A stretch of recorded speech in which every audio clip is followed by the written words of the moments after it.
নমস্কাৰ। আজিও উল্লোতে পুৱাই এয়া বাছত উঠি মঙলৈলৈকে যাত্ৰা আৰম্ভ কৰিলোঁ।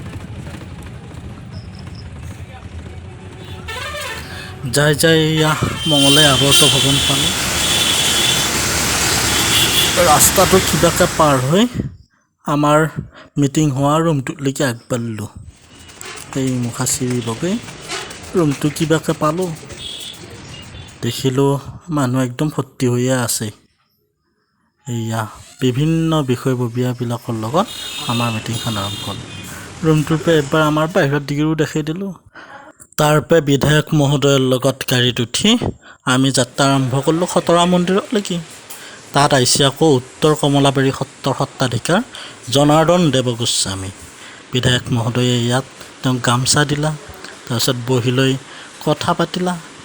তাৰপৰা ওলাই আহিয়ে আকৌ ৰাইজৰ লগত আলোচনা কৰিলোঁ।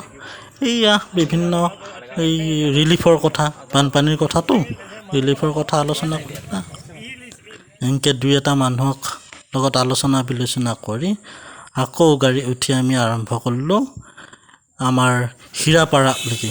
তাত আকৌ এটা স্বাস্থ্য শিবিৰ হৈ আছে। বানপানী উঠা জেগাটো এই স্বাস্থ্য শিবিৰতো যাই পেলাই ৰাইজৰ লগত কথা পাতিলা আৰু ক'ত কি হৈছে এইবিলাক খবৰ খাতি ল'লা।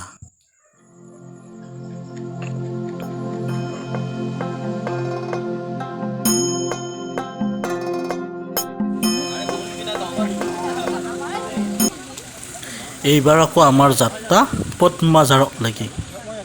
পদ্মা থান মন্দিৰত এটা স্বাস্থ্য শিবিৰ। এইখিনিতে প্ৰণৱ কলিতাই আকৌ দুই এষাৰ কৈছে। নমস্কাৰ।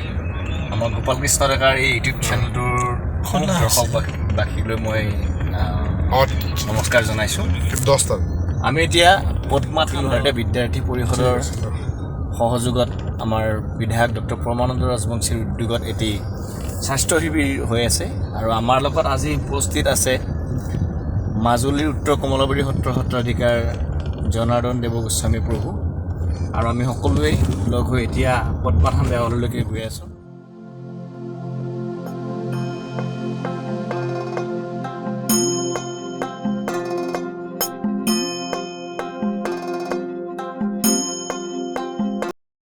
এইয়া আমি আহি পালোঁ পদ্মা থান দেৱালয়। স্বাস্থ্য শিবিৰটো ইয়াতে হৈ আছিলা, পিছে এতিয়া শেষে হ'ল। তথাপিও প্ৰভু ঈশ্বৰ অহাৰ কাৰণে তেখেতকো সম্বৰ্ধনা জনোৱা হ'ল, বিধায়ক মহোদয়কো সম্বৰ্ধনা জনোৱা হ'ল। লগতে যিকেইটা ডাক্তৰে চিকিৎসা কৰি আছিল তেওঁলোককো সম্বৰ্ধনা জনোৱা হ'ল।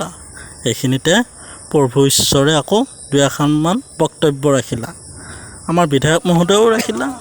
তাৰপিছতে আকৌ আমি এই পুখুৰীটোত থকা কাছকেইটাক মুড়ি আৰু বিস্কুট খুৱাওঁতে সেইকেইটাও আকৌ উঠি আহিলে। একেবাৰে চাই থাকিবৰে মন যোৱা দৃশ্য হ'ল।